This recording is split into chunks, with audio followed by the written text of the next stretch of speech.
Yang putranya cuma satu. Nanti yang akan dilakukan adalah 2 kegiatan. Kemarin sepakatnya 2 kegiatan.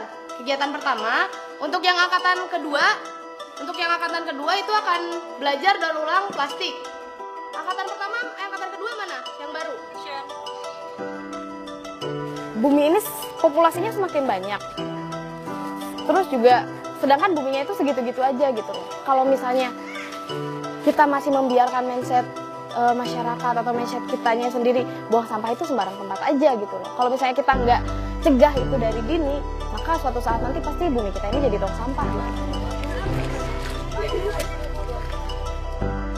Kenapa lewat anak muda gitu? Jadi mereka itu sebagai nantinya akan jadi pelopor perubahan itu sendiri.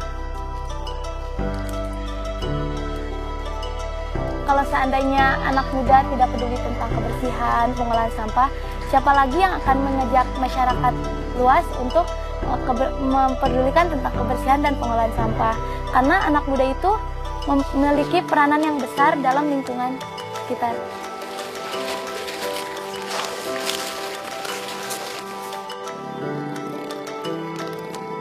Anak muda itu generasi yang luar biasa, generasi yang penuh energi, generasi yang berani mencoba, berani ngambil resiko yang berat, dan umurnya itu masih panjang gitu loh. Jadi ada kata-katanya Bapak Soekarno yang dia bilang, berikan aku 10 pemuda, maka aku akan goncangkan dunia.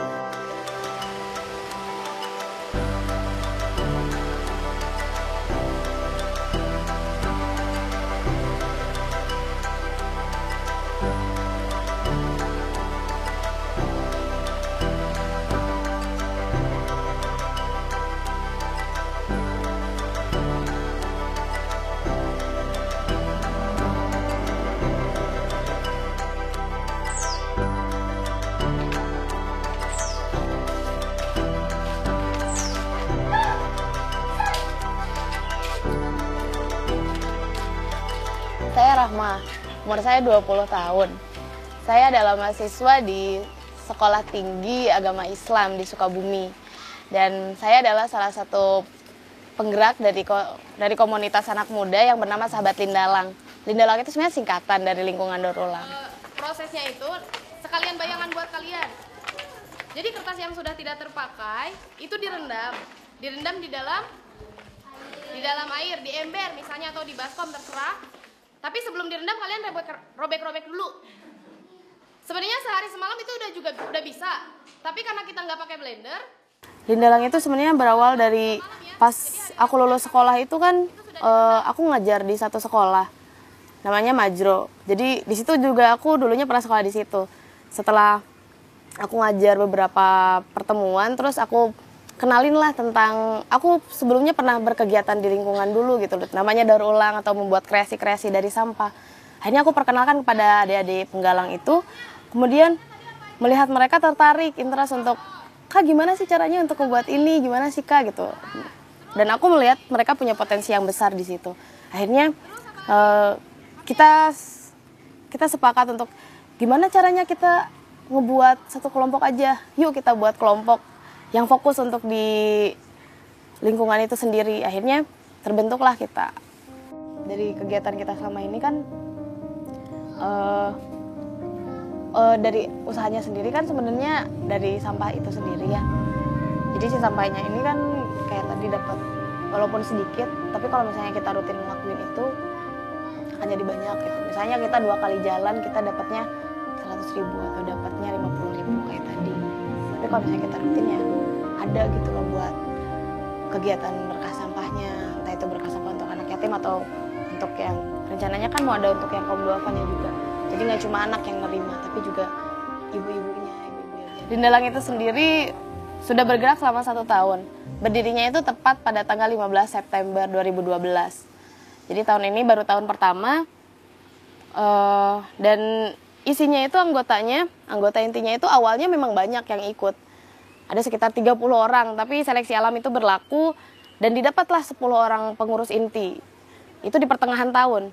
Kemudian setelah mulai berkembangnya Lindalang nggak cuma di sekolah, mulai dari beberapa kampung yang bergabung, sekarang hanya ada 20 orang pengurus inti.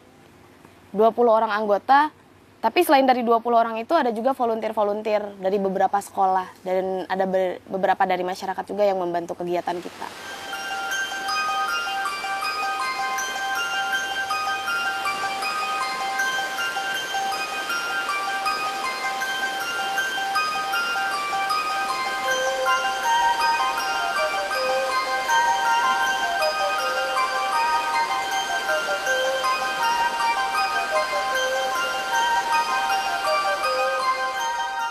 Sampah. Sebenarnya aku ngelihatnya, kalau ngelihat sekilas sampah itu kotor, tapi aku ngelihatnya sampah itu adalah satu potensi yang besar. Itu bisa jadi sumber daya gitu, bukan jadi sumber masalah. Makanya aku kadang-kadang suka ngomong ke teman-teman, sampah ini jangan buat jadi masalah, tapi sampah ini jadi berkah gitu.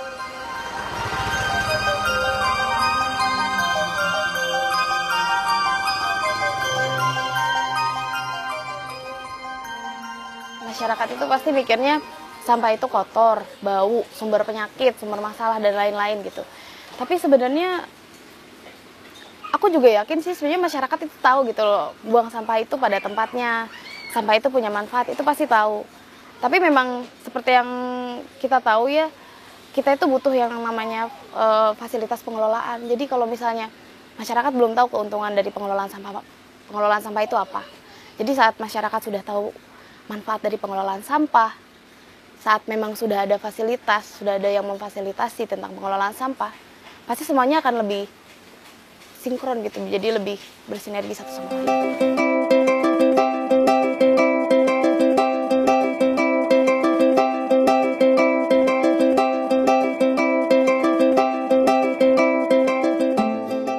Nama saya Rahmi Nur Arofah.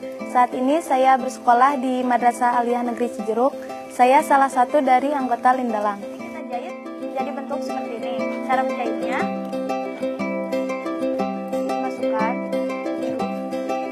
Buat bikin kupu-kupu, pertama kita gunting bahan ini jadi 2 ukuran. Yang satu besar, yang satu kecil.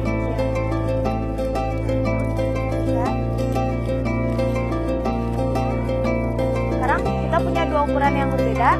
Terus kita lipat lagi 2 kali ini, nanti kita jahit seperti ini.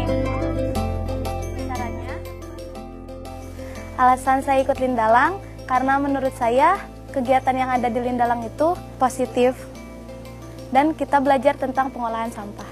Karena menurut saya sampah yang ada di sekitar kita itu bisa diolah, dan dengan pengolahan itu otomatis kita bisa mengurangi sampah yang ada di sekitar kita.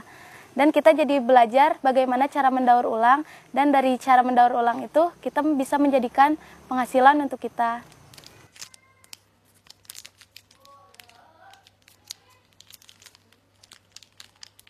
Kenapa pengen bergelut di daur ulang? Pertama memang saya suka sama craft gitu, jadi bener aku tuh suka kayak ngotak-ngatik, ngebuat apa jadi apa gitu. Jadi memang terus aku mikir kenapa enggak kalau kita misalnya pakai media sampah. Terus memang aku dipertemuin sama orang-orang yang memang berhasil di situ. Jadi memang termotivasi dari tokoh-tokoh yang udah berhasil gitu. Mereka bisa, kenapa kita nggak bisa gitu. Akhirnya, dan aku ngeliat itu juga bagus gitu. Aku ngerasanya akan, kalau kita dengan media sampah, itu akan beda gitu. Manfaat yang didapatnya itu akan banyak. Yang didapatnya misalnya, dengan sampah itu kita pertama bersihin lingkungan. Kedua, kalau misalnya itu bisa jadi bisnis ekonomi, jadi bisa jadi bisnis, itu ngasih income juga buat misalnya pengrajinnya. Yang ketiga, aku pikir dengan kegiatan kayak gini, sosialnya juga akan dapat. Jadi kayaknya ekonomi, sosial, sama lingkungan itu lebih sinkron gitu. Aku ngerasanya itu akan kayaknya lebih keren deh kalau misalnya kita pakai media sampah. Ini kurang banyak ya. Jadi dia aduk-aduk dulu. Coba. Nih, aduk-aduk dulu. Gua kasih ke gambar. Nah, udah aja gini, diamin dulu. Biar agak airnya jatuh. Terus Nah, ini tebal banget. Dulu. kayaknya masih ada. Kayaknya masih ada. Terus setelah di sini, nah, di tembok. Nah, tekan aja. Ya Allah, ternyata gak gampang. Bisa. Sampai dia pokoknya ini habis ya. Pokoknya kalau airnya ini udah agak habis, kelihatan kan kalau udah habis dia airnya atau enggak. Nah, dibukanya nih, dibukanya pelan-pelan. Honey Bunny Sweetie Baby, hey. Dilihatnya itu dibukanya tuh dari atas aja dia, pelan-pelan. Nah, coba sekarang satu orang satu. Coba.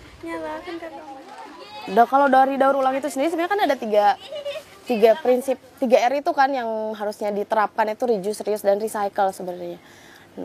Kenapa aku lebih berfokus di recycle atau daur ulang? Aku ingin menjadikan si Lindalang ini jadi pusat kreasi anak muda. Jadi anak muda itu kan banyak yang ada di benaknya nih, pengen ngebuat ini. Kenapa enggak inisiatif dari anak-anak ini kita kolaborasikan dengan sampah dan menjadi sesuatu gitu loh.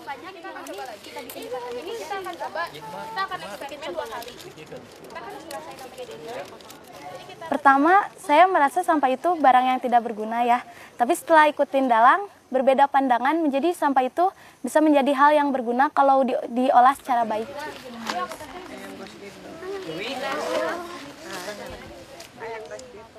Kalau di sekolah mungkin hanya teorinya saja, meskipun praktek tidak seperti praktek di Lindalang. Di Lindalang itu prakteknya lebih menyeluruh dari mulai pemulungan sampah, pemilahan, sampai daur ulangnya kita belajar di Lindalang.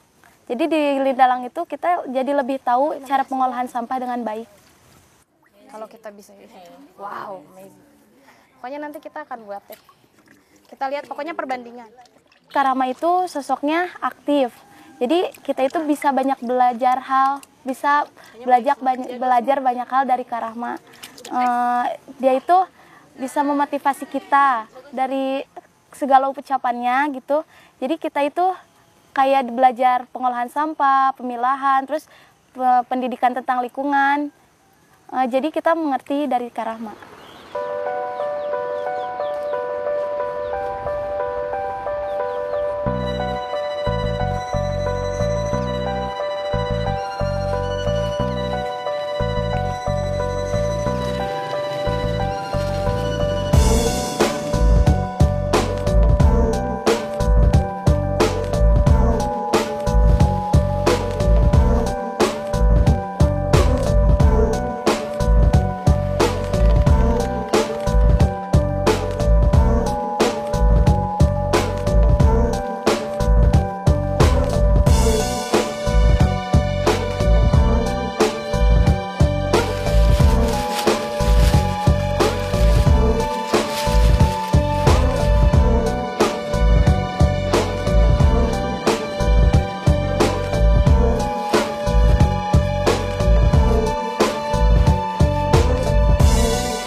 Kegiatan Lindalang lainnya itu ada yang namanya kita setiap hari Minggu mulung.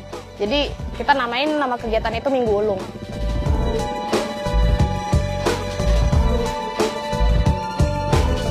Di sini kegiatannya tidak rutin setiap hari Minggu, tapi juga disesuaikan sama jadwal teman-teman. Entah itu 2 minggu sekali atau 3 minggu sekali. Yang pasti itu dilakukan pada hari Minggu gitu. Nah, kita itu di sana setiap hari Minggu itu mulung sampah di sekeliling desa. Yang sekarang ini sih kita di 2 desa, Desa Pasir Muncang sama Desa Muara Jaya.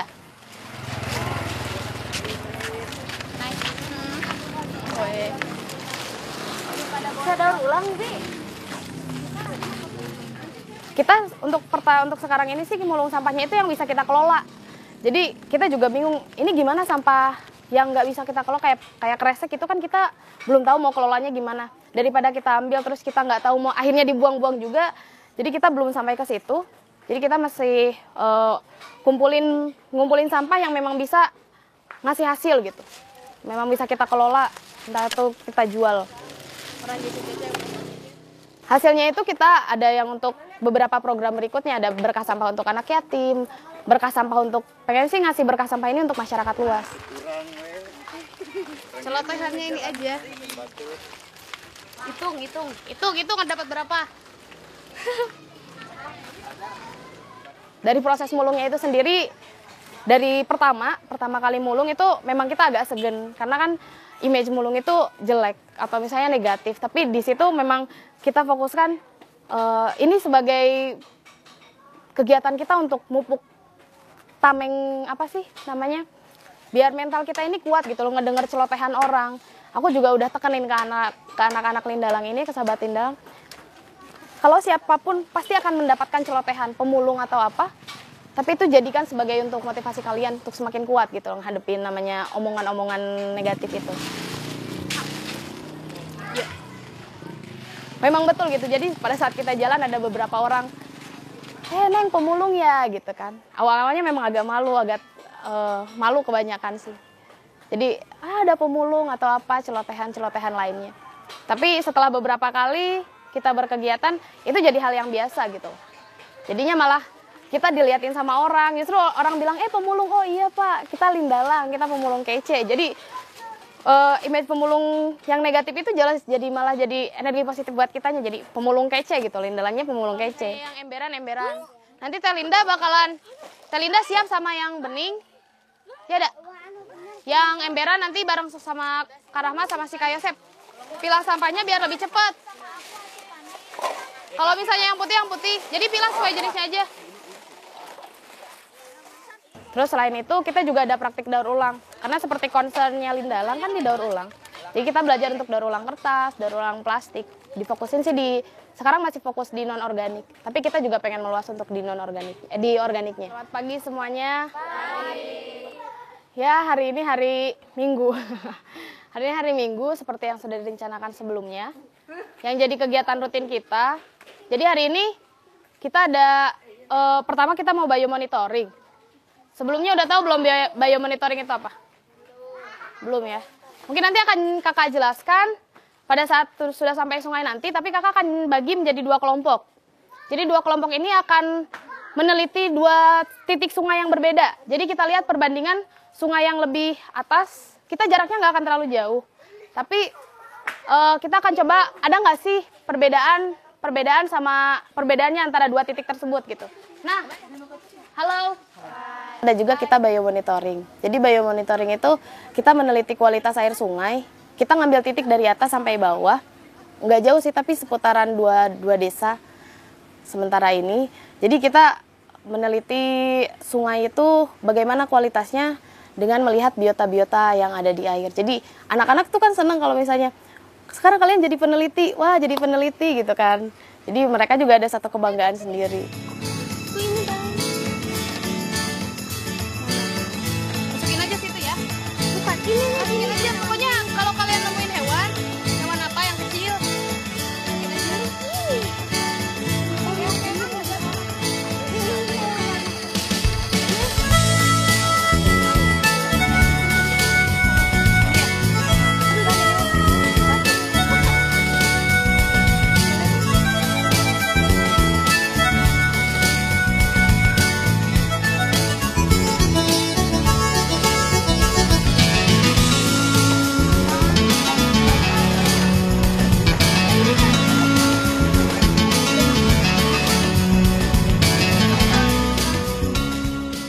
Hari ini kita lagi biomonitoring.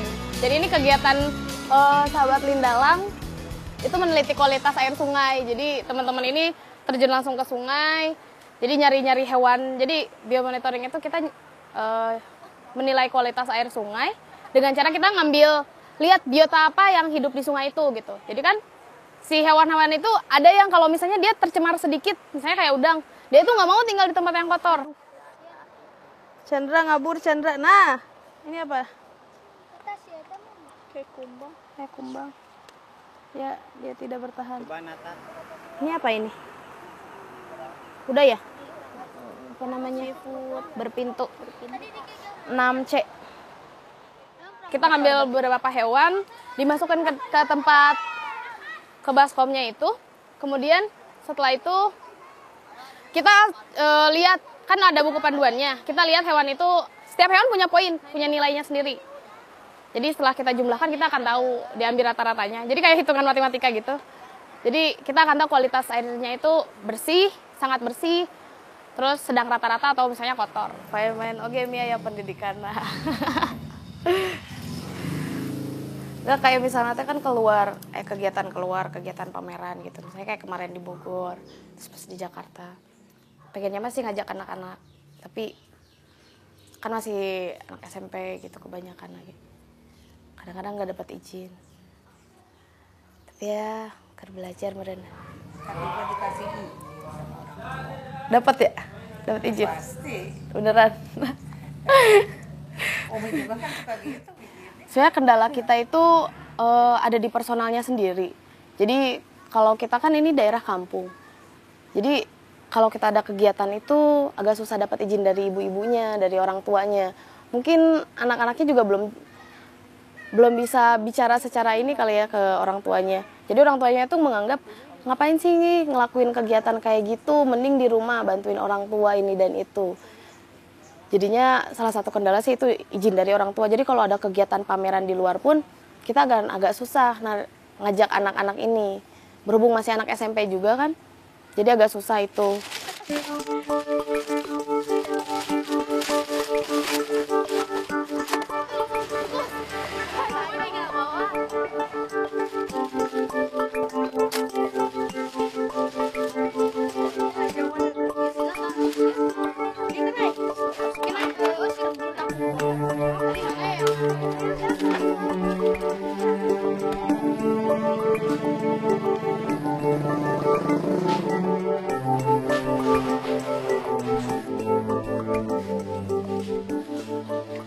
Kalau misalnya 2 tahun yang lalu saya tidak ikutin dalang ya, mungkin saya tidak seperti ini, tidak mengerti tentang pengolahan sampah, tidak mengerti tentang lingkungan. Jadinya mungkin Lindalang pun kalau anggotanya sedikit ya, tidak mungkin dapat seperti ini gitu.